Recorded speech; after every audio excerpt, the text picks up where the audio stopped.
네, 시작에 돋보기 딱 떼고 밀착 분석하는 집중 조명 이어갑니다. 월요일인 오늘은 위즈인베스트 김영철 팀장 모시고 이야기 나눠보겠습니다.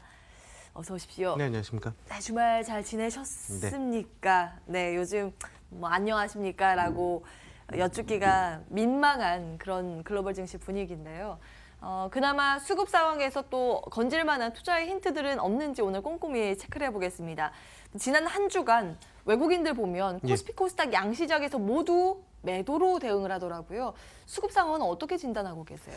일단은 그 외국인들의 강한 매도세는 사실 개인적으로는 어느 정도 일단락됐다라고 개인적으로는 판단을 하고 있거든요. 2주 전에 이제 외국인들이 급격히 매도한 것에 비해서는 사실 지난주는 그렇게 외국인들이 이제 매도를 강하게 추가적으로는 이어지지는 않고 있다라고 이제 좀 판단을 하고 있고요.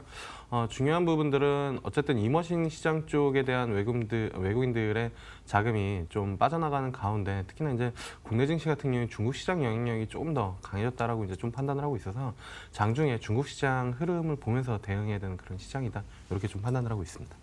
우리 시장 보면 요즘 정말 갈팡질팡 뭐 갈피를 못 잡는 그런 상황, 중국을 쫓아가는 그런 모습들인데 계속해서 중국 눈치를 봐야 된다라는 말씀 주셨네요.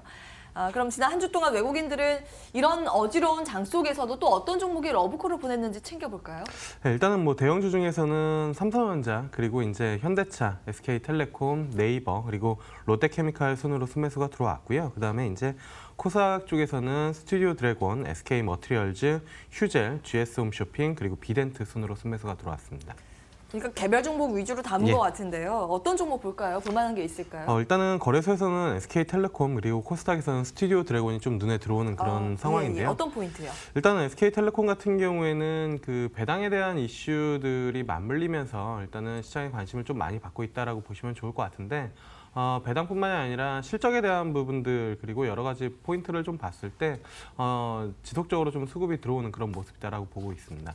일단은 실적을 놓고 보면은 그렇게 썩 나이스한 부분들은 아닙니다. 이게 이제 전반적으로 매출이 감소하면서 실적 부분을 좀 끌어내리는 그런 부분들이었는데 일단은 선택약정 쪽 25% 영향이 생각보다 좀 컸고요. 그 다음에 이제 기초연금 수령자 요금이나 이 부분들도 좀 영향을 미쳤다. 그리고 상대적으로 신규 요금제에 대한 효과는 낮아지면서 매출 단위 점차적으로 좀 감소를 했습니다.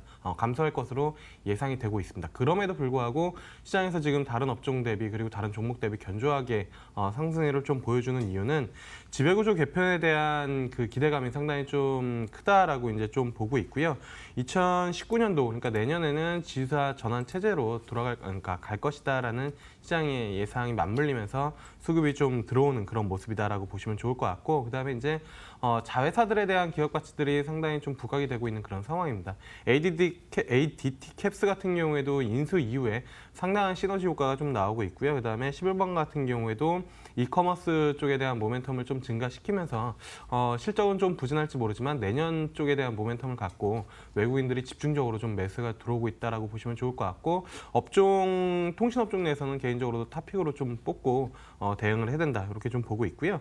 코스닥 시장에서는 스튜디오 드래곤 봐야 될 것 같습니다. 기관 쪽에서도 이따가 수급 보면 아시겠지만 컨텐츠 업종을 상당히 좀 집중적으로 매수하는 그런 모습인데 컨텐츠 업종 중에서도 일단은 뭐 대장격으로 부각이 되고 있는 스튜디오 드래곤이고요. 지금 기술적으로는 12만 원이랑 9만 원 사이에 박스권에 좀 갇혀 있는 그런 상황인데 3분기 호실적이 전망이 되면서 주가가 빠지면 그 반발 매수세들이 상당히 좀 강하게 들어오고 있다. 이렇게 좀 보시면 좋을 것 같습니다. 일단은 3분기 영업이익 기준으로는 전년 동기 대비 한 200% 정도 증가될 것으로 예상이 되고 있는 그런 상황에서 실적 모멘텀을 좀 가져가고 있고 그다음에 이제 다양한 장르의 드라마들 그러니까 과거에는 사실 제가 어렸을 때만 해도 드라마 왕국은 MBC였는데 지금 같은 경우에는 뭐 드라마 왕국 같은 경우에는 뭐 TVN 쪽, 케이블 쪽에서는 압도적인 그런 화제성과 시청률을 좀 가져가고 있다라고 보시면 좋을 것 같고요.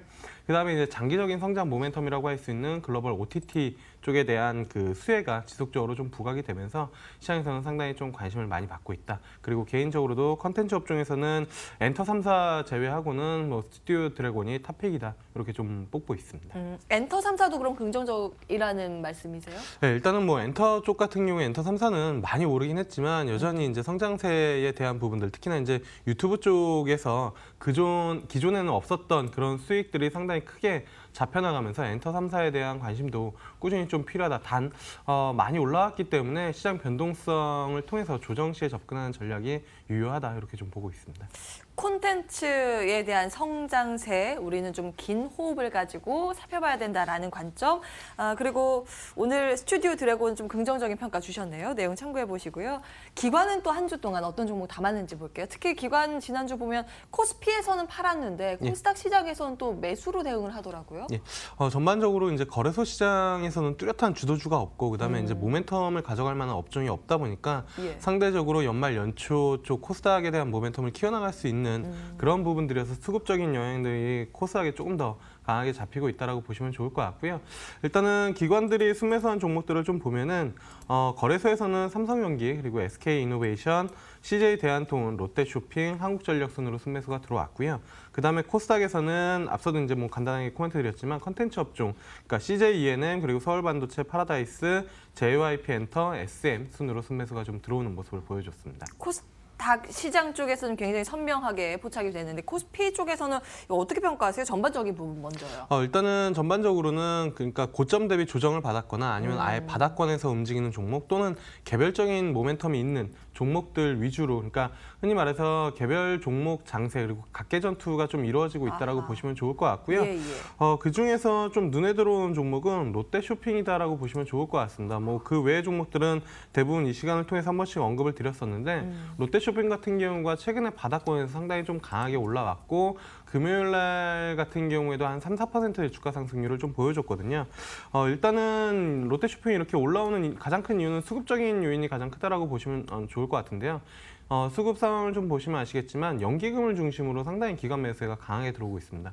10월 들어와서 연기금 쪽, 그러니까 전체적으로 기관 쪽에서 이거래일을 제외하고는 롯데쇼핑을 지속적으로 좀 순매수를 해주는 그런 모습인데 가장 큰 이유는 중국 쪽 시장 철수에 대한 부분들로 비용 효율화가 나타나면서 이익에 대한 기대감을 조금 높여나갈 수 있다. 그러니까 바닥을 찍었다라고 이제 좀 판단을 하고 있는 것 같은데요.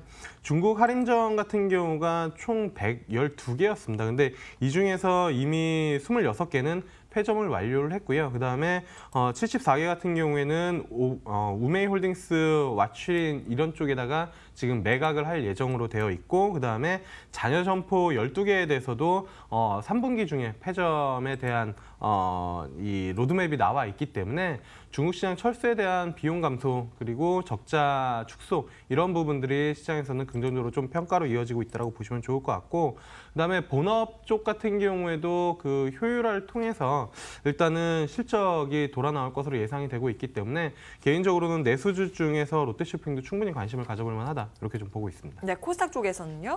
코스닥 쪽에서는 일단은 다른 콘텐츠 업종들도 그리고 서울반도체도 코멘트를 많이 했기 때문에 투자자분들이 좀 관심이 있을 수 있는 파라다이스 좀 보고 있는데요. 일단은 4개월 연속 중국인 VIP 드랍액이 이제 성장을 하면서 바닥권에서 조금 움직임이 나타나고 있다고 보시면 좋을 것 같고요.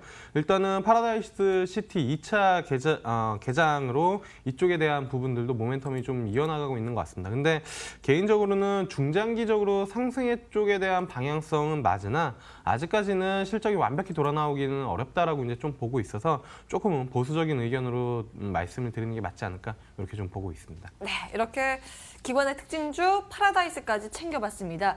이번 주 첫 거래일 오늘 시장 녹록치 않아 보이는 그런 상황입니다. 예. 야간 선물도 소폭 빠졌더라고요. 오늘 어떤 대응 전략이 필요한지 그리고 오늘 시장 유망주까지 한 번에 공개를 해주시죠. 일단은 뭐 국내 증시 같은 경우에는 앞서 서두에서도 말씀드렸지만 중국 쪽에 대한 영향력이 너무 커지다라고 이제 좀 보고 있습니다. 사실 미국 시장 올라와서도 장 초반에 국내 시장 좋은 분위기 만들었다가 뭐 10시 반 이후에 중국 시장 빠지면서 다시 뭐 장중 변동성을 좀 키우는 그런 시장이기 때문에 중국 시장 장중에 좀 보시면서 대응을 하시는 게 좋지 않을까 이렇게 좀 판단을 하고 있고요. 관심 있게 볼 만한 종목은 바이오 종목 중에서 한 종목 좀 뽑아봤는데요. 레고캠 바이오라는 기업입니다. 사실 시장이 안정권에 돌아 나오고 뭐 움직인다라고 하면은 또다시 바이오가 가장 먼저 선두로 치고 나갈 가능성이 좀 높다라고 이제 좀 보고 있고요. 그렇게 안 움직이더라도 개별적인 모멘텀으로 인해서 바이오 종목들이 좀 움직이는 게 있는데 대표적으로 레고캠 바이오라고 좀 보고 있습니다. 이 ADC 항암체 쪽에 대한 모멘텀을 좀 키워나가고 있고요. 그다음에 이 파이프라인 쪽도 확장 국면에 좀 들어가 있다. 그리고 가장 중요한 거는 적절한 자본 조달, 그러니까 3자 배정으로 한 600억 정도 들어왔기 때문에 이 그 재무적인 부분들도 좀 긍정적으로 잡힐 수 있다. 그래서 목표가는 65,000원, 손절가는 42,000원 잡고 대응하시면 좋지 않을까? 이렇게 좀 말씀을 드려보도록 하겠습니다. 네. 시장 흐름 판단에 따른 또 종목별 선별하는 것들이 굉장히 수익률이 좋은 상황인데요. 위즈인베스트 김영철 팀장과 함께 오늘장 유망주 레고캠바이오 알아봤습니다. 말씀 여기서 정리할게요. 고맙습니다. 네, 감사합니다. 네, 굿모닝 마켓워치 오늘 준비된 순서는 여기까지입니다. 한 주의 시작, 오늘 조금 시장이 힘을 내줬으면 하는 바람인데 과연 중국 증시의 흐름은 또 어떻게 될 것인지, 그에 따른 우리 시장의 영향력은 또 어떤 흐름, 그리고 거기에 따른 대응 전략은 어떻게 가져가야 되는지 이어지는 순서들을 통해서 확인을 해보시죠. 여기서 정리하겠습니다. 함께해 주신 여러분 고맙습니다.